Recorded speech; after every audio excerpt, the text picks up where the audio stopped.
السلام عليكم ورحمة الله وبركاته، أهلا بكم في قناة عالم تصليح الساعات. احنا طبعا المرة اللي فاتت اتكلمنا عن الجهاز الجميل دوت، ويعني طبعا بشكر تعليقاتكم ويعني وتشجيعكم للقناة، ربنا يبارك فيكم ويحفظكم. لكن ساعات بتلاقي دوت الكمية اللي انت جايبها دي قد ما تكفيكش، في حاجات تانية بقى أكتر وأكتر وأكتر. يعني ممكن يبقى في الستيكنج سيت دوت ممكن يبقى فيه 200 رود أو 200 ستاند من اللي هم موجودين دول. طيب انا مثلا اشتريت اهو حاجه تانية تدخل، بحيث اهو احنا نشوف الطبيعيه اهي بتدخل عادي كده. الجهاز ده يا جماعه مهم جدا جدا جدا زي ما انت شايف. نقولها تاني زي ما انت شايف تدخل هنا. طيب عايزين ندخل دي، ما طلعتش مقاس 6. النهارده يا جماعه مش هنتكلم على الساعات قوي، هنتكلم عن حاجه نستفيد بيها جدا. ازاي بستفيد بالشنيور في حاجه زي دي؟ مش راضيه تدخل. طب نعمل ايه؟ خلاص كده هل باظت؟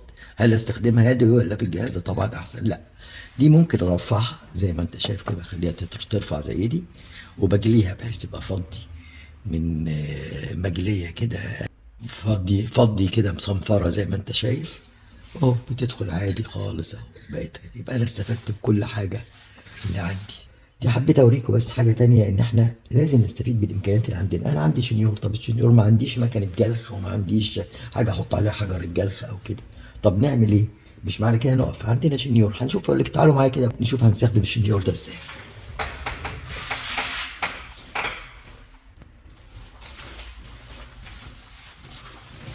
طيب احنا قلنا هنستخدم ايه؟ حاجات بسيطه جدا. حجر جلخ زي ما انت شايف هنستخدمه عادي، مش لازم يبقى عندي حجر دوار او حجر الكبار دوت اللي بنحطها على الجهاز الكبير، وبستخدم الشنيور العادي خالص اللي انت شايفه.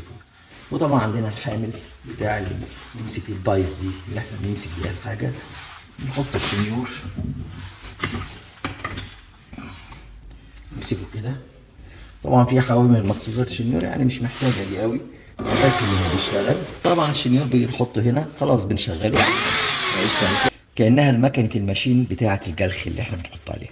واهو بنجيب طبعا المقياس اللي احنا بنقيس بيه السمك بتاع الحاجه اللي عندنا اهو. بنقيس القطر ده كام؟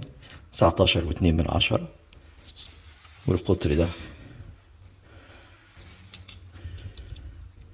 19.5. يعني في فرق يا جماعه 3/10. دي بنعملها بكل بساطه اهو. هنيجي نحط ده هنا كده. معلش انا بقول لكم حاجه يعني بعيده عن الساعات، بس كل واحد استخداماته. استخدامات الشنيور ده يا جماعه استخدامات كتيره جدا جدا جدا، يعني ما تزعلوش من كلمه جدا يعني. وسهله، وفعلا بتبقى كده الواحد بيبقى مبسوط انه عمل حاجه واستفاد بالحاجه اللي عنده في حاجات كتيره جدا. لازم طبعا الشنيور يبقى ثابت كويس جدا. وبنجيب حجر الجلخ اللي انتوا شايفينه ده، او ده اي حجر جلخ عندك، او هنا خشن وهنا ناعم. بنبتدي بالخشن الاول، نشغل على طول. بيبتدي ازاي؟ بيبتدي يخش يخش يخش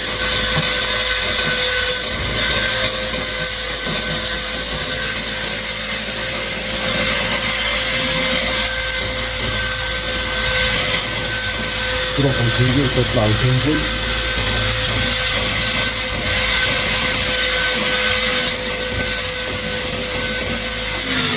خلصنا الحته الخشنه، نيجي للحته الناعمه.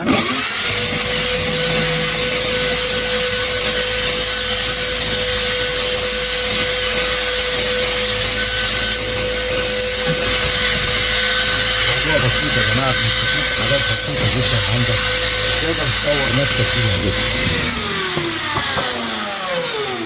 خلصنا طبعا دي، بنطلعها عشان نعمل الحته التانيه. بنحس هنا هل في حاجه فارقه، نشوف تاني كمان مفيش مشكله. بندخل ده عشان نكمله للاخر.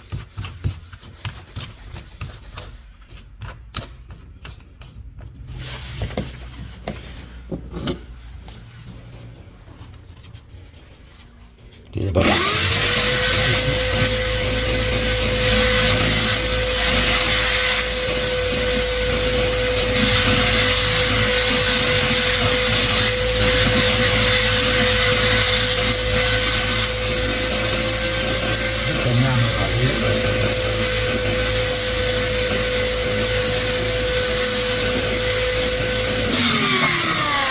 ناخد حجر الجلخ. ما عنديش انا الحجر المدور ده خلاص، حجر جلخ عادي عندي اهو ناعم برضو، ده ناعم وده خشن اهو. ماشي تاني، ابتدي برضو بالخشن دايما.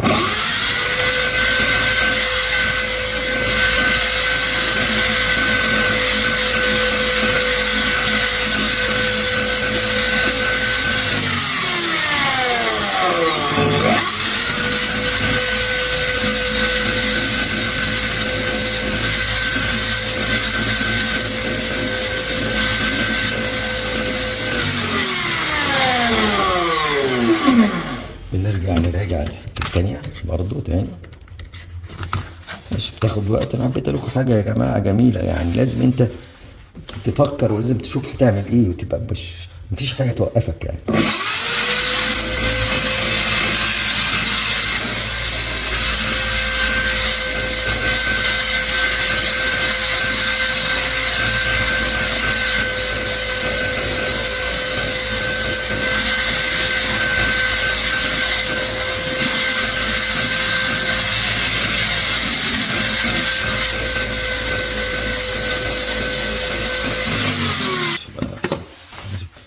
ناخده بقى ونشوفه على الجهاز كده، ندخله نشوفه هتلاقيه دخل خالص. يبقى احنا استفدنا بحاجة موجودة، بدل ما كان الأول زي ما انت شايف كده التخن ده يجي يدخله ما بيدخلش، فخلاص بقينا استفدنا بحاجة نقدر نستفيد بيها. لأن دول يا جماعة الأوتاد دي أو الأقلام دي مهمة جدا جدا في شغلنا، مهمة جدا يعني. انا حبيت اوريكم حاجه يا جماعه، وحاجه دي فعلا مهمه، وحاجه يعني لازم تفكر ولازم تشوف الدنيا، ما فيش حاجه تقف قدامك، الموضوع سهل جدا. يعني ده مثلا ستينلس ستيل وحاجه حديد جامد قوي جدا يعني، مع ذلك انك ممكن تتصرف وتقدر تستفيد بالحاجه اللي عندك. تحياتي لكم واشكركم، وما تنسوش يا جماعه تشتركوا في قناه عالم تصليح الساعات، وما تنسوش كمان تشتركوا في مجموعه عالم تصليح الساعات. واشكركم جدا، والسلام عليكم ورحمه الله وبركاته.